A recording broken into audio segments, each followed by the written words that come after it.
1 minute का है, उधर बोल लेता हूँ मैं। अरे बिल्कुल, वही तो सबसे अच्छा लग स्टाइल, वही तो स्टाइलिंग अच्छी लगती है जो आप जो बोलते हो ना शुरू में।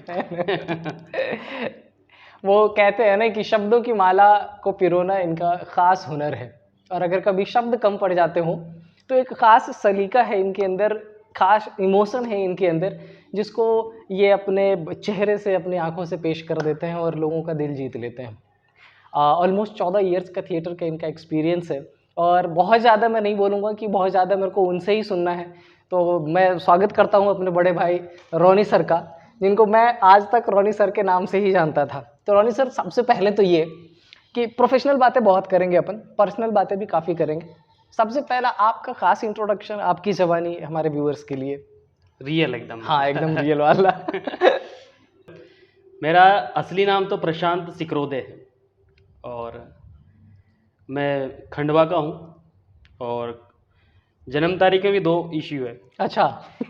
खंडवा के किशोर दा भी थे, और किशोर दा का जन्म 4 अगस्त का है, और जन्म पत्रिका के अकॉर्डिंग मेरा जन्म भी 4 अगस्त का है। वाह, वेरी गुड। लेकिन पापा ने 5 तारीख कुछ ऐसा मिसकम्युनिकेशन हुआ, तो डेट ऑफ बर्थ 5 अगस्त हो गया।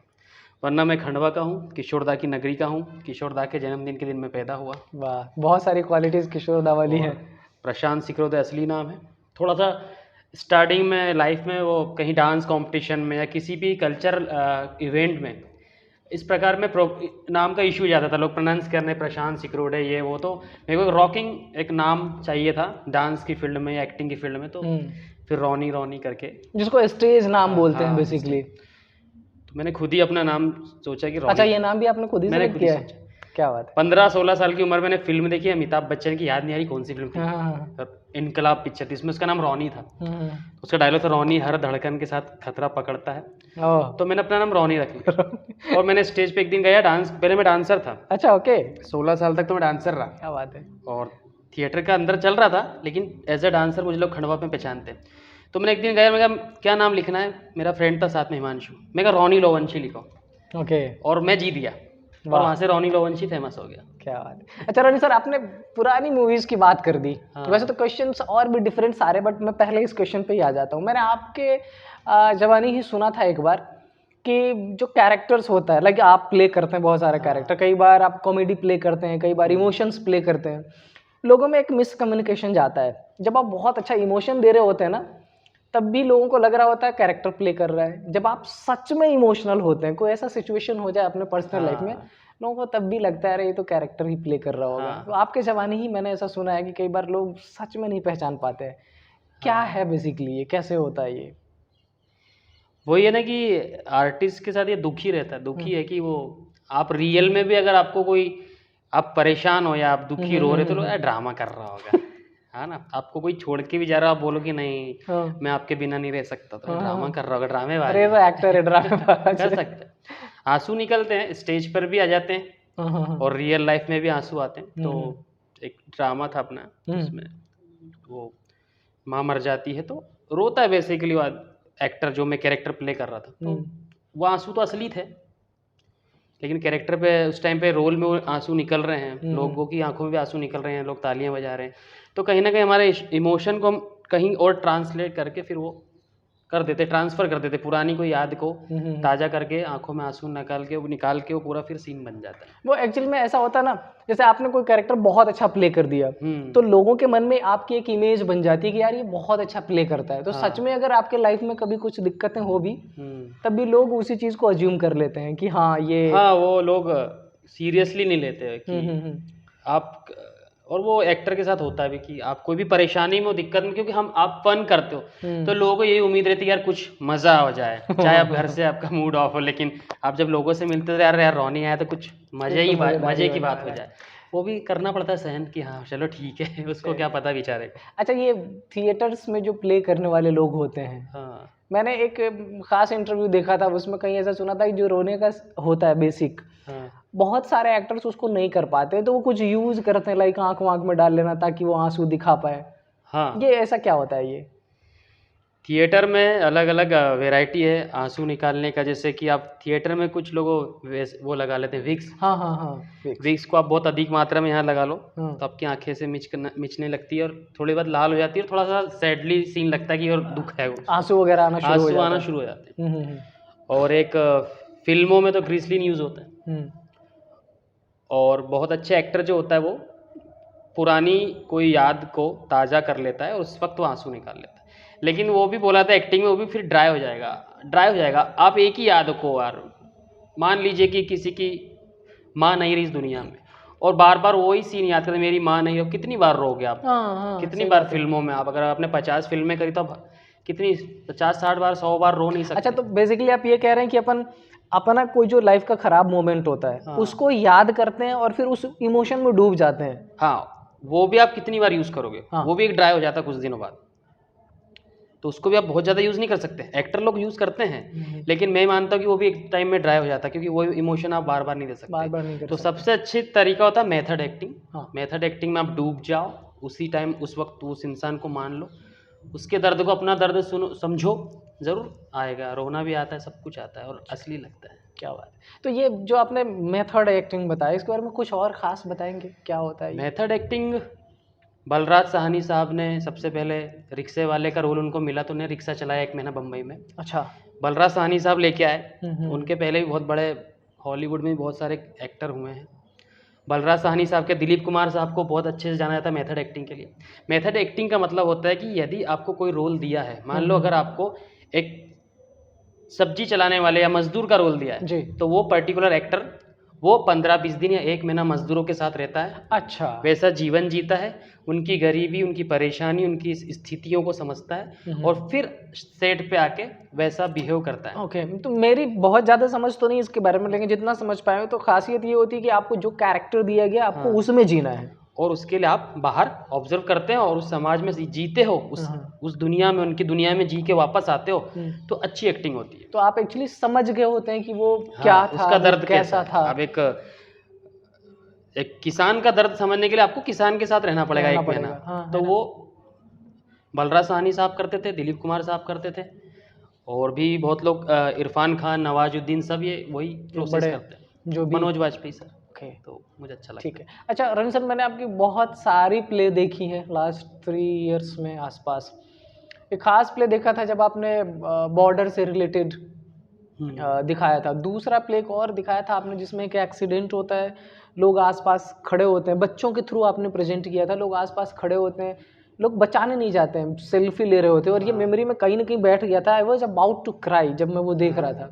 तो ये जो खास इमोशन डालते हैं, क्योंकि वहाँ पर जो देखने वाले लोग थे वो मोस्टली बच्चे थे, तो आप ये कैसे सिलेक्ट करते हो कि कौन से पॉइंट पे क्या इमोशन चला जाए कि उस क्राउड को अच्छा लगे, वो क्राउड पकड़ना है अपने को, ये कैसे फील करते हैं? वही सारा खेल है जी जब आप एक प्ले बनाते जी। हैं या आप एक फिल्म बनाते हैं, जी आप एज ए डायरेक्टर, जी। तो बहुत सारी चीज़ें होती हैं इसमें। कास्टिंग कर ली, स्क्रिप्ट हो गया, आपका बैकग्राउंड बीजीएम काम करता है, आपके कैरेक्टर काम करते हैं, लेकिन उसके अंदर एक होता है ग्राफ। जी। उसको आप टेम्परामेंट ग्राफ बोलते हैं। आप शॉर्ट में उसको टेम्पो भी यूज़ करते हैं कि यार ये टेम्पो नहीं है, वो टेम्पो सब में होता है, म्यूज़िक में भी होता है, जी एक्टिंग में भी होता है। जी। तो आप ग्राफ जब ऐसा उठाते हो कि पूरी सारी चीज़ें मिलाएगा तो ये मूवमेंट परफेक्ट है, जी। यहाँ पब्लिक रो सकती है। अच्छा। तो अब इसमें क्या क्या करना पड़ेगा आपको? इसमें लीड कैरेक्टर को थोड़ा लाउड करना पड़ेगा, आजू बाजू वालों को बोलो थोड़ा फ्रीज हो जाओ, स्लो मूवमेंट कर लो।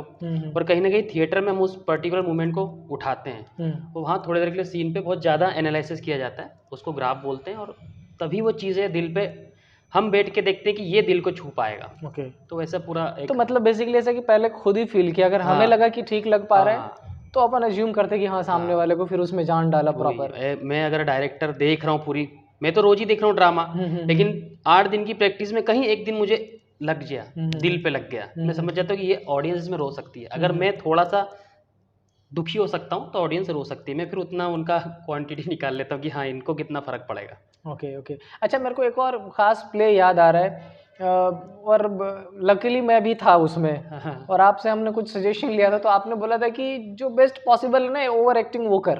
हाँ, हो सकता है कि जो पास में लोग होगा उनको ये लगेगा कि ये ज़्यादा रिएक्ट कर रहा है, लेकिन जो दूर लोग होंगे, आपको दूर से देख रहे होंगे, उनको लगेगा यार बहुत अच्छी एक्टिंग कर रहा है। ये कैसे, मतलब क्या था ये?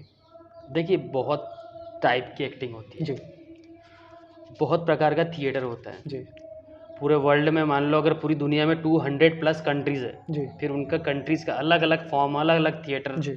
अलग अलग क्षेत्र, अलग अलग लोकेलिटी, ऐसे करके दुनिया में हज़ारों प्रकार का अभिनय और थिएटर हो रहा है। तो अब इसमें दो चीज़ों में भाग बांटते हैं, एक कैमरा एक्टिंग और एक थिएटर एक्टिंग। जी। थिएटर एक्टिंग वाले जो एक्टर है, जैसे मनोज वाजपेयी सर हैं, नवाजुद्दीन हैं, इरफान भाई है, ये सब थिएटर से निकल के गए जी। अब वरुण धवन हो गए, अपने जॉन अब्राहम हो गए, डायरेक्ट फिल्मों में मूवीज में थोड़ा फर्क दिखता है। जी। तो थिएटर एक्टिंग में सीखना जरूरी है। थिएटर से हम लाउडनेस सीखते हैं जी। बहुत ज़्यादा लाउड एक्टिंग सीखते हैं, तो हम उसको कैमरा एक्टिंग में कम कर सकते हैं। हाँ। लेकिन थिएटर से गया हुआ बंदा जो होता है वो बहुत ज़्यादा सेंसिटिव होता है, बहुत अच्छी होता है, ये देखने को मिलता रहा है। हाँ, तो थिएटर एक्टिंग में चूंकि आप पे कैमरा नहीं चल रहा है, जी। अभी हम यहाँ बात कर रहे हैं तो आप हो सकता है कि मेरी आंखों पे भी फोकस कर सकते जी।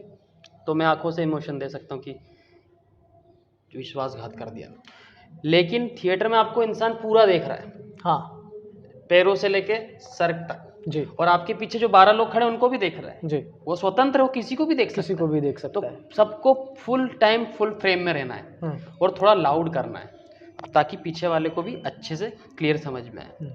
और जो समझदार ऑडियंस होती है वो समझती है कि हाँ थिएटर है। अच्छा, एक खास क्वेश्चन, बीच में इंटरप्ट कर रहा हूँ, लेकिन जैसे सपोज कर लें कि स्टेज पे एक बार में 10 लोग हैं, कई बार होता है बड़ा अगर शो कर रहे हैं तो 5 एक 10 एक लोग होता है एक बार, और अपने को किसी पर्टिकुलर कैरेक्टर को हाईलाइट करना है, तब क्या सोच रहती है आपकी, क्या ऐसा करते हैं कि वही लाइमलाइट में रहे? हाँ, वो डिपेंड्स करता है कि अगर उस बंदे का महत्व कितना है, अगर उसे हाईलाइट करना है उसका महत्व है जी। तो हम उसको फॉर्मेशन में थोड़ा सा आगे रखेंगे, उसके लिए आजू बाजू उस प्रकार का माहौल क्रिएट किया जाएगा। जैसे हम लोग अभी भी एक प्ले बना रहे हैं तो उसमें एक चार्ली चैपलिन वाला सीन है जी। तो बहुत सारे लोग बैठे हैं, उसमें कैदी है, बहुत सारे बच्चे हैं, चार्ली भी है, चार्ली के बाजू में एक डॉन बैठा हुआ है तो कुछ वो हरकत करता है। तो थिएटर में तो 20 बच्चे बैठे हैं तो ऑडियंस को थोड़ा समझ में आएगा कि वहाँ क्या चल रहा है। तो हमने क्या किया, बाकी बच्चों को फ्रीज कर दिया, बाकी को स्लो कर दिया, और कुछ लोग को हमने ऐसा कि देख ऐसी एक्टिंग करो, देखो वो क्या कर रहा है। जब आप ऐसा करोगे तो लोग भी सोचेंगे कि हाँ उसको देखो क्या कर रहा है। तो ऐसे थोड़ी सी चीटिंग करना पड़ता है। अच्छा, मतलब बेसिकली जो आसपास लोग हैं उनका रिएक्शन दिखाया। हम खुद ऐसा माहौल बनाते हैं वहाँ पे कि हम पर्टिकुलर मेन कैरेक्टर को हाईलाइट करते हैं, वहीं का क्राउड, तो ऑडियंस के भी ना चाहते हुए नजरें और दिमाग वहीं चले जाता है। तो ये थोड़ी सी चीटिंग भी होती है उसमें, लेकिन वो अच्छा, मैंने शुरू में बहुत सारे क्वेश्चन से घेर दिया आपको। हाँ। नॉर्मली दिमाग में थी नहीं इतनी चीजें, लेकिन एक क्वेश्चन और आ रहा है। हाँ। जैसे कॉमेडी करते हैं। हाँ। और इमोशन वाला यानी कि रोने वाला करते हैं। ऑल्दो कॉमेडी को भी एक इमोशन ही बोल सकते हैं। हाँ, सभी। एक जहाँ पे रोने का सीन है, एक जहाँ पे हंसने का सीन है। हाँ। तो जब आप स्टेज पे जाते हैं, मैंने कई बार ऐसा देखा है कि एक ही प्ले में एक ही कैरेक्टर को मिनट पहले हंसना होता है। हाँ। मिनट बाद रोना होता है। हाँ। ये जो कैरेक्टर का मेक शिफ्ट करना पड़ता है, ये मतलब कैसे, मेरे को ऐसा खासियत मेरे को लगता है कि बड़ा मुश्किल होता होगा। ये आपका वेल ट्रेंड होना बहुत ज़रूरी है। ओके। आपने जो अपने 1 मई पे एक ड्रामा किया था अपने स्कूल में जी, मम्मी जी।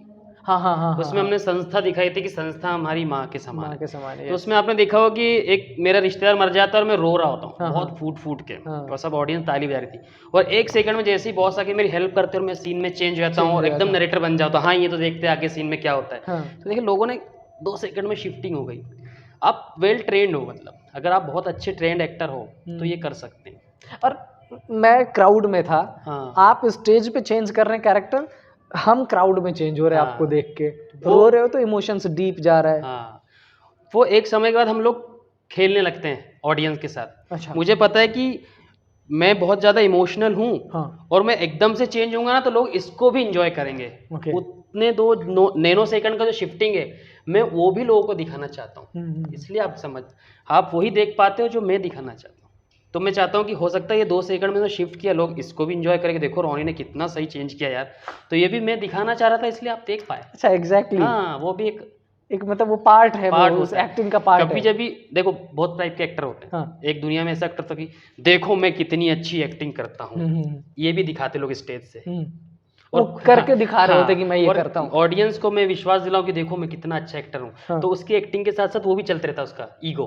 अरे वाह, कि देखो मैं कितना अच्छा एक्टर हूँ। हाँ, ऐसा भी होता है। और कोई इतना अच्छा एक्टर होता है कि वो सिर्फ आपको विश्वास, वो ताली नहीं चाहिए, वो आपको विश्वास दिला दे कि मुझे किसान का रोल मिला था, अमीर आदमी का रोल मिला था, मैंने आपके दिलों में वो विश्वास दिला दिया, मैंने कैरेक्टर के साथ न्याय किया, इट्स इनफ। अब ताली बजाओ या ना बजाओ, हम नहीं बजाते कभी अभी, क्योंकि आपको पूरा विश्वास हो जाता है कि ये वही आदमी है। हाँ। तो वो बहुत नेक्स्ट लेवल की परफॉर्मेंस होती है। क्या बात है, ऐसा भी होता है। अच्छा रोनी सर, प्रोफेशनल बातें तो काफ़ी कर ली, हाँ और करेंगे थोड़ा सा, और आपके बारे में जानते हैं पहले। अभी रोनी सर को जैसा मैं जानता हूँ, या जो एक दूसरा नाम आपने बताया मैं फिर से भूल प्रशांत गया, सिकरोदे। प्रशांत सिकरोदे को जो मैं जानता हूँ, तो 16 ईयर्स से पहले जब ये नाम आया रोनी सर, हाँ क्या तब भी ये जो हमारे प्रशांत सिकरोदे थे अपने बचपन में भी वैसे ही थे जैसे आज है? हाँ, एक्टिंग की समझ तो मुझे ऊपर से ही भगवान ने दी है, मुझे समझ दी है, क्योंकि मेरी मम्मी को बहुत शौक था। अच्छा अच्छा, मेरा नाम प्रशांत भी मॉडर्न नाम है, अच्छा, तब क्योंकि मेरी मम्मी नॉवेल पढ़ती थी, ओके, और जब मैं उनके गर्भ में था, ये बोल सकते हैं, तब भी मम्मी नॉवेल पढ़ती थी, और फिल्में देखने का बहुत शौक है मम्मी को। मैं छोटा था, मैं 2 साल का था, मम्मी मुझे गोद में बैठा के तेरी मेहरबानियाँ मूवी देखने लगी थी, जैकी श्रॉफ की, उसमें वो कुत्ता रहता है मेन हीरो। अच्छा, मुझे भी हल्की हल्की समझ में आ रही थी, सोचो।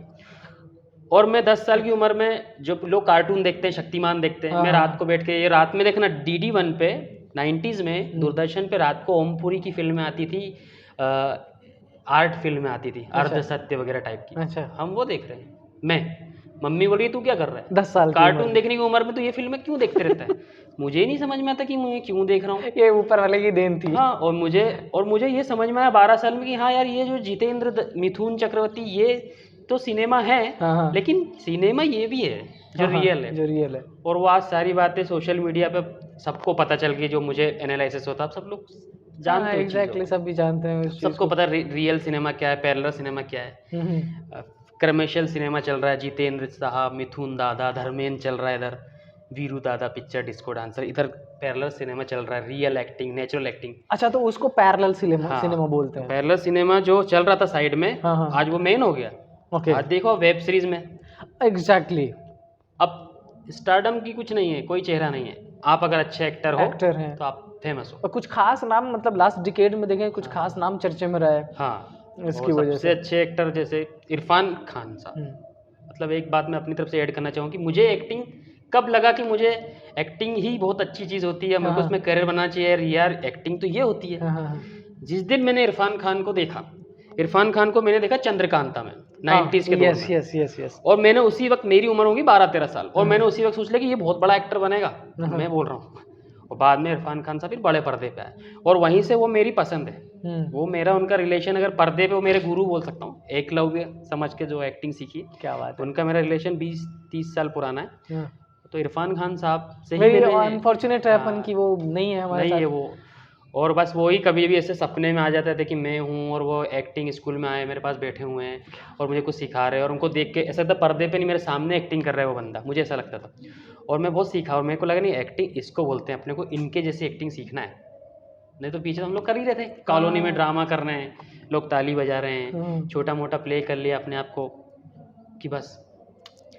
पर आपकी स्कूलिंग कैसी रही, कहाँ से शुरुआत हुई आपकी?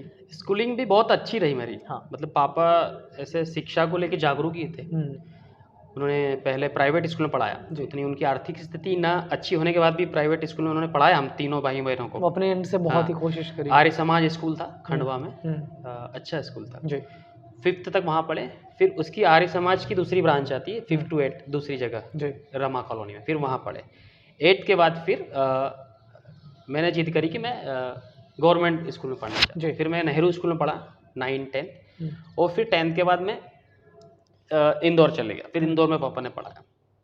और ये था कि ये सब लोग मैंने हिंदी मीडियम पढ़ा, और वहाँ डायरेक्ट इंग्लिश की बुक्स आ गई, एलिमेंट्स ऑफ कॉमर्स वॉमर्स, तो भी मुझे इतना वो नहीं लगा, हाँ ठीक है, मुझे कंफर्ट लगा। तो वहाँ पे 12th तक मैंने पढ़ा, और पूरा था कि हाँ CS बनना है, CA बनना है, सब लाइफ में, ये बहुत अच्छा था। ये अचानक फिर वो पापा एक प्राइवेट एम्प्लॉय थे, और वो कंपनी बंद हो गई, और फिर पापा बोले बेटा जॉब वॉब नहीं है अपने पास, अपने को वापस आना पड़ेगा। फिर मैं वापस आ गया। अच्छा। और एक्टिंग का कीड़ा तो तभी चल ही रहा था स्कूल कॉलेज में, वहाँ भी। अच्छा, एक बात बताएं, मेरे नज़रिए से देखो तो हो सकता है आपका नज़रिया डिफरेंट हो।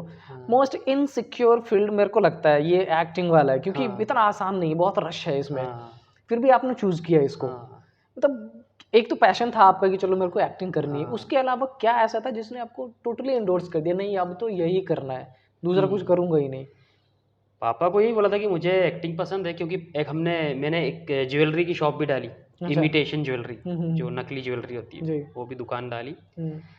एक मार्केट के अंदर दुकान थी वो, ठीक चल रही थी, ठीक चल भी नहीं रही थी, अच्छी भी चल रही थी, हम्म, और समय देते तो शायद चल भी जाती, जी। बट मुझे अंदर से डिप्रेशन लगता था वहाँ पे, नेगेटिविटी। बंधा हुआ सा हाँ, एक। मैंने बंद कर दिया, मैंने कहा मेरे से नहीं हो पाएगा, पापा को मैं मेरे नहीं हो पाएगा। हम्म, पापा ने एक ही बात बोली कि तुझे जो भी करना है जिंदगी में कर, बस उससे पैसा आना चाहिए। देखो एक्टिंग से वेरी ट्रू, वेरी हाँ, ट्रू। बस पैसा कमाओ, हम्म, जो करना है करो, क्योंकि बिना उसके हाँ, भले आप कितना डायलॉग दे लो कि पैसा हाँ, कुछ नहीं, जो बहुत करना कुछ है, करो। जरूरी है, हाँ, इम्पोर्टेंट है। यस। आपको जो करना है करो, हम्म, पैसे आना चाहिए, हमें कोई मतलब नहीं। अब 20-25 हज़ार महीना जो उस टाइम का था, हाँ हाँ 2000 में हाँ, जो रिक्वायरमेंट थी, जो बेस्ट। बेस्ट आपकी जो एक सैलरी होती थी, इनकम होती थी कि हम्म, 20-30 हज़ार रुपये तुम्हारे आ रहे हैं ना, कहीं से भी आ रहे हैं तो ठीक है, हमें भी कोई चिंता नहीं है फिर। अच्छा अच्छा, ये बताएं, वैसे मैंने काफ़ी प्ले आपके देखे हैं, लेकिन अगर आपसे पूछूं कि उन सब में से आपका कोई बेस्ट प्ले जो आपको याद हो कि हाँ ये तो मैंने बहुत अच्छा किया है। मैंने एक प्ले था, खुद ही लिखा था, हम्म, उसमें उस टाइम पे एमएमएस बहुत बन रहे थे लड़कियों के, जी। तो उसी पे मैंने प्ले लिखा था कि अच्छा। किस प्रकार से डेविल टाइप के लड़के लड़कियों को फंसा के एमएमएस बना के ब्लैकमेल करते, वो फिल्म हम्म, में था। उसमें मैंने ऐसे ही रंजीत को रोको लिख दिया था, एक्चुअली में रंजीत तो बहुत अच्छा नाम है, लेकिन मुझे उस टाइम पे विलन लगा, तो मैंने लिखा था रंजीत को रोको, और मैं अच्छा रंजीत बना था, अच्छा। और मेरा 4.5 मिनट का एक सोलो एक्ट होता था पहले, अकेला मैं हंसता। हाँ, वो पहले मेरा वो वाला नाटक मेरा बेस्ट है, तो उस शो का नाम था रंजीत को रोको। रंजीत को रोको, और रंजीत एक विलन था हाँ, उसमें। वो बहुत धमाल मचा है उसने हाँ, यूथ फेस्टिवल में, क्या बात है। जहाँ तक गया स्टेट तक, हम्म, लोग बोलते ये आ गया। तो वो था कि चाहे डांस हो या ड्रामा हो, अगर मैं आ गया तो लोगों के मुंह लटक जाते कि ये रोनी आ गया, अब जीतना नहीं है, यहाँ से चले जाओ। चलो। अच्छा, अभी आपकी जो तत्काल एक शॉर्ट मूवी आई थी, हाँ, वो किस चीज़ पे बेस्ड थी? वो मैं एक ऐसे मन में ख्याल आया कि कुछ ना कुछ क्रिएटिविटी तो करते रहना चाहिए, हाँ। तो एकदम अचानक ख्याल हुआ एक इंसान ही सब कुछ कर सकता है। हम्म, और ये थॉट मुझे अभी से नहीं, ये थॉट मुझे पिछले 15 साल से घूम रहा था हम्म, कि क्यों ना एक ही आदमी विलन भी हो सकता है, हीरो भी होता, सब कुछ हो सकता है। हम्म, फिर वो रॉबर्ट फिल्म आ गई, उसमें रजनीकांत ने वो सब कुछ कर दिया, हाँ, कर दिखाया था। तो मैं कहा वो फिर भी मेरे अंदर तो था ही वो, तो समय फिर जब मिला तब मैंने वो फिल्म बनाई, हम्म, और मैंने अलग अलग शेड दिखाए ऑडियंस को। कभी जब मैं दिखाना चाहता हूँ ऑडियंस को कि देखो क्या होता है, आप एक ही शेड में रहते हो ना, तो लोगों को लगता है कि यार ये मतलब कि ऐसे ही बस ऐसे ही उठ हाँ ड्रामा, हाँ हाँ मतलब हाँ। सोचते हैं ऐसे ही उठ के आगे होगा, कोई इसकी कोई पढ़ाई नहीं होगी, ऐसा कुछ भी नहीं है। ड्रामा की पढ़ाई होती है, नेशनल स्कूल ऑफ ड्रामा, हाँ, एनएसडी एनएसडी होता है, बेहतर। हाँ, वहाँ से प्रॉपर ट्रेनिंग होती है। मैंने उस्ताद अलाउद्दीन खां एकेडमी है भोपाल में, उस्ताद अलाउद्दीन खां सुना होगा, वहाँ से मैंने एक बच्चों को वर्कशॉप दी एक्टिंग की, 3 सर्टिफिकेट है, बच्चों को एक्टिंग सिखाई है। उस्ताद कालिदास एकेडमी है उज्जैन में, वहाँ से मैंने संस्कृत नाटक सिखाए बच्चों को 3 बार, कवि भास के नाटक, संस्कृत नाटक, मध्याम वोगम मतलब भीम का, दूत वाक्य मतलब कृष्ण जब आते हैं दुर्योधन के पास, और एक और नाटक है। ऐसे 3 नाटक का मैंने डायरेक्शन किया, वहाँ से भी मुझे उन्होंने सर्टिफाइड किया कि हाँ अब तुम कुछ कर सकते हो। एनएसडी की वर्कशॉप की है, नेशनल स्कूल ऑफ ड्रामा। ऐसे रघुवीर यादव साहब, राजपाल यादव, इनको पास से बैठ के सुना है, मनोज वाजपेयी सर को सुना है, बड़े बड़े लोग आते थे उनको देखा है। तो ये सब सीखने के बाद और फिर लगा कि हाँ अच्छा, ये अपन को बताएं। सिखा सकते हैं बच्चों हाँ को। हाँ, जब आप सिखाने पे आ गए अपनी बता, आपका जो ट्रेनिंग देने का ऑलमोस्ट मेरी नज़र में जितना है 14-15 ईयर से तो आप ट्रेनिंग दे रहे हैं हाँ, ऑलमोस्ट। जब कोई आता है सामने पर्सन, तो कैसे आप ये जज कर लेते हैं कि हाँ ये बंदा ये कैरेक्टर कर सकता है, ये तो कर ही सकता है, ऐसा कैसे जज करते हैं ये? उसका एक तो मैं हमेशा बोलता हूँ कि एक तो डिसिप्लिन होना चाहिए। हाँ, अब लोग पूछते कि एक क्वेश्चन है, मैंने शायद कहा था कि how to do the acting, मतलब एक्टिंग को कैसे करें, हाउ, क्वेश्चन में आंसर है। H for honesty, okay, O for open minded, और डब्ल्यू फॉर विलिंगनेस। ओके, तीनों चीज़ अगर आपके पास है तो आप वो एक्टिंग कर सकते हैं। अब रही बात कैरेक्टर की, तो कैरेक्टर 2 टाइप के होते हैं। अगर आपको किसी नाटक में कृष्ण बनाना है किसी को, तो 2 शर्त है, या तो वो कृष्ण भगवान जैसा दिखता हो तो आपका थोड़ा सा मेहनत कम हो जाती है। अच्छा, ओके। नॉर्मल भी बोलेगा तो लोग उसको एक्सेप्ट कर लेंगे, मतलब लुक वाइज भी चीजें, लुक वाइज भी कास्टिंग होती है जी, और एक फिर टैलेंट वाइज भी होती है कि हाँ ठीक है, ये कि नहीं भी दिख रहा है तब भी ये फिर हमें बना देगा बनाना अपने आप फिर को, उसको कैरेक्टर में लाना है, कैरेक्टर में। फिर उससे रिलेटेड उसे डेटा दिखाना है, वीडियो दिखाने हैं, फोटोज दिखाने हैं, और सारा उसका माइंड सेट किया था कि तुम कृष्ण हो, तुम्हारी उंगली भी उठना चाहिए तो कृष्ण की तरह लगना चाहिए। अच्छा। और फिर ब्रेन वॉश कर करके उसको फीलिंग धीरे कर धीरे करके करके स्टूडेंट्स को एक समय बाद, और बहुत ज़्यादा ईमानदारी सिखाई जाती है कि तुम स्टेज पे अकेले दिखोगे। सोचो स्टेज पे 2000 लोगों के सामने 100 बाय 100 का स्टेज पे तुम अकेले खड़े हो, कैसे ऑडियंस को दबाओगे? तुम तो उड़ जाओगे हवा की तरह। तो वो उसमें ताकत भरनी पड़ती है। जो वो आता है। अच्छा, एक खास प्ले मैंने आपका देखा था, एक नहीं शायद 2-3 मैंने ऐसा प्ले देखा था, आपने बोला इमोशन की बात, तो वो कुछ ऐसा प्ले था जिसमें सिर्फ बैकग्राउंड में म्यूजिक चल रहा है, जो एक्टर्स है वो एक्ट कर रहे हैं, हाँ। उसमें कोई मैसेज नहीं था, कुछ मतलब आवाज नहीं थी, आपने यूज नहीं किया था, बेसिकली साइलेंट में उसको बोलूं, और बहुत तगड़ा इमोशन निकल के आया था उससे। ये कैसे करते हैं उसको? ये भी अलग अलग थिएटर के फॉर्म तरीके बोल सकते हैं। माइम थिएटर होता है जी। माइम थिएटर में सिर्फ म्यूजिक बजता, डायलॉग नहीं होता। फिर अच्छा। डायलॉग वाले थिएटर होते हैं जी। तो नुक्कड़ नाटक, स्ट्रीट प्ले होता है। स्ट्रीट प्ले जो गांव चौराहे पे जाके लोगों की अवेयरनेस के लिए नाटक करते हैं, नुक्कड़ नाटक होता है। एक डायलॉग होते हैं जिसके अंदर वो स्पीच लेवल होता है, और एक ही माइम होता है। तो माइम थिएटर में भी बेसिकली हम लोग मैसेज ही देते हैं। तो माइम में तो और थोड़ा कठिन होता है, क्योंकि पीछे म्यूजिक बज रहा है और आप डायलॉग से नहीं लोगों को कन्विंस कर पा रहे हो, आपकी बॉडी लैंग्वेज से आप कन्विंस हाँ एग्जैक्टली, उसमें थोड़ा कठिन होता है वो करना। और लेकिन मैंने देखा है कि अगर लोग कनेक्ट नहीं हो पा रहे या समझने में टाइम लग रहा है कि आखिर एक्चुअल में चल क्या रहा है, कुछ समझ नहीं आ रहा, बट धीरे धीरे धीरे जैसे कनेक्ट कर लेते हैं, तो जो साउंड वाली चीज है जिसमें एक मैसेज दिया जा रहा है साथ में, उससे बेहतर कनेक्टिविटी जनरेट होती है इसमें। हाँ, म्यूजिक भी काम करता है ना, बेहतर बीजीएम, फिर तगड़ा बीजीएम उसमें लगाओगे तो कनेक्ट होता है। हाँ, और अगर मुझे लगता है ऑडियंस कनेक्ट नहीं, वो काम करते ही नहीं हूँ मैं। जब मुझे लगता है कि ये लोगों को जगाएगा, ये मोटिवेशनल प्ले है, ये जगाएगा लोगों के दिलों में, ये रुलाएगा, तो ही उस काम पे मैं एग्री करता हूँ। अच्छा, मैं तो फिर एक खास प्ले आपका याद आ रहा है, वो शायद टीचर्स डे पे देखा था हमने, जिसमें एक बच्चा है हमारा प्रतीक पाटीदार, उसको आपने टीचर्स का रोल दिया था, स्टूडेंट का रोल दिया था, और बहुत ही कनेक्टेड था। शायद गुरु द्रोणाचार्य को दिखाने की कोशिश की थी आपने, या द्रोणाचार्य, या वो उसके मन में बात रह जाती है। हाँ, कि मैंने उस दिन घड़ी चुराई थी, और आपने आज तक रिग्रेट नहीं किया। क्यों नहीं, कहीं ना कहीं टीचर्स को भी मैसेज था। टीचर्स डे जो था टीचर्स के लिए भी था, स्टूडेंट के लिए भी था, क्योंकि दोनों की बॉन्डिंग से ही वो एक डिवाइन जो डेट है, आप टीचर्स डे बना रहे हो, वो दोनों के लिए चाहिए। उसमें दोनों की शिक्षा जरूरी है, सिर्फ स्टूडेंट्स को ना सिखाएं। तो उसमें टीचर्स भी वो बोलता है कि आपने घड़ी चुराई थी, मैंने घड़ी चुराई थी, और आपने वो घड़ी उसको दे दी थी, लेकिन आज तक आपकी आंखों में वो दिखा नहीं मेरे प्रति कहीं भी कि आप, कि मैं वो हूँ, गलत काम किया। बोले क्योंकि उस वक्त मैंने सबकी आंखें बंद कर दी थी, और मेरी भी आंखें बंद कर ली थी। और वही चीज़ है, तो एक बेस्ट वे है किसी भी चीज़ को, कि बुराई को वहीं कैसे तुरंत दबाया जाता है। और वो 2 लोग का डायलॉग था, तो उसमें बहुत बारीकी से काम किया था, लोग इसलिए इम्पैक्ट किया। वो एक पार्क में बैठे हैं जी, तो आपने देखा मैंने एक पार्क बनाया था। पार्क में कोई दुनिया में करोड़ों नाम है, कोई भी नाम रख देता पार्क का, लेकिन पार्क का नाम रखा था सर्वपल्ली पार्क। हाँ एग्जैक्टली। तो इतनी छोटी छोटी चीजें ही माहौल बना, मतलब आपने बेसिकली बैकग्राउंड ही बना दिया। सर्वपल्ली का मतलब ये दिखा रहे हैं कि चलो टीचर्स डे पे है तो उनके ही नाम, उन्हीं के नाम का पार्क में वही सीन चल रहा है जी। तो ये आप बहुत बारीक बारीक काम करते हैं ना, तो उससे भी इम्पैक्ट आता है। इम्पैक्ट बड़ी छोटी चीज़ों से आता है, मतलब छोटी छोटी चीज़ें बाद में छोटी छोटी चीज़ें संपूर्णता हो जाती है, और संपूर्णता अपने आप में बहुत बड़ी चीज़ है, ऐसा बोल सकते हैं। तो मेरा एक खास क्वेश्चन है आपसे, मैं कई बार सोचता भी रहा हूँ, हमने कई सारे प्ले देखे आपके, छोटी मूवीज़ देखी आपकी, हम आपको बड़ी मूवीज़ में कब देखने वाले हैं? बड़ी मूवीज़ में तो ऐसा कि मेरा जो, मैं बेसिकली 2 चीज़ें आपको बताऊंगा जो आज तक किसी को भी नहीं बताई दुनिया में, और पता भी नहीं होगा मेरे को। एक तो वो जो राजकुमार वाला है ना एटीट्यूड, जानी हम हमारे हिसाब से जीते हैं, वो है कहीं ना कहीं। अच्छा ओके, वो है जी।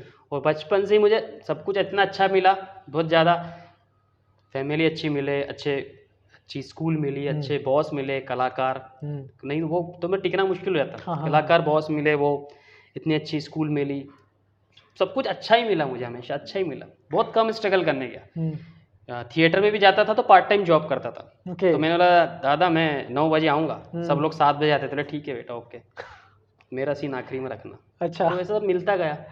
तो वो स्ट्रगल, वो बम्बई की रश, वो ट्रेनें, और वो एकदम से कुछ भी उठा के बोल देते कि निकल यहाँ से तू 2 कौड़ी का, वो मुझे सहन ही नहीं होता। तो एक तो ये कारण था। दूसरा एक थोड़ा सा बीमारी, मुझे डिलेक्सिया बोल सकते हो, डिलेक्सिया यानी चीज़ें भूलना। अच्छा, तो मैं एड्रेस भूल जाता हूँ।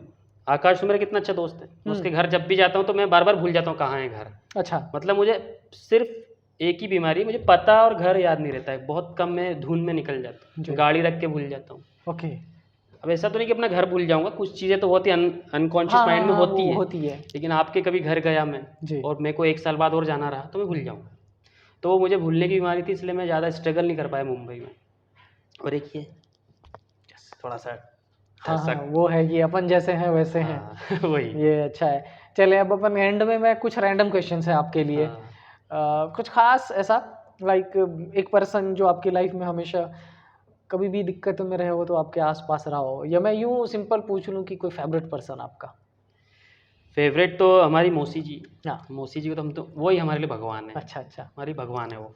भगवान को नहीं देखा, मौसी जी को देखा और अभी भी है। वो हमारे परिवार की बहुत सपोर्ट किया उन्होंने, फाइनेंशियल, मोरल, हमेशा रहते हैं वो। हमेशा रहते हैं। वो नहीं होते तो शायद हम नहीं होते। इतना भी डिस्ट्रैक्शन बाप एक टाइम में इतना डिस्ट्रॉय भी हुआ, फैमिली हाँ, में परेशानियां भी आई। हाँ, हाँ। वो है तो सब कुछ ये है। नाम बताएंगे मौसी जी का? कृष्णा नाम है उनका। अच्छा। और 2 बहनें हैं, मम्मी का नाम श्याम, हाँ। मौसी का नाम कृष्णा। अरे वाह।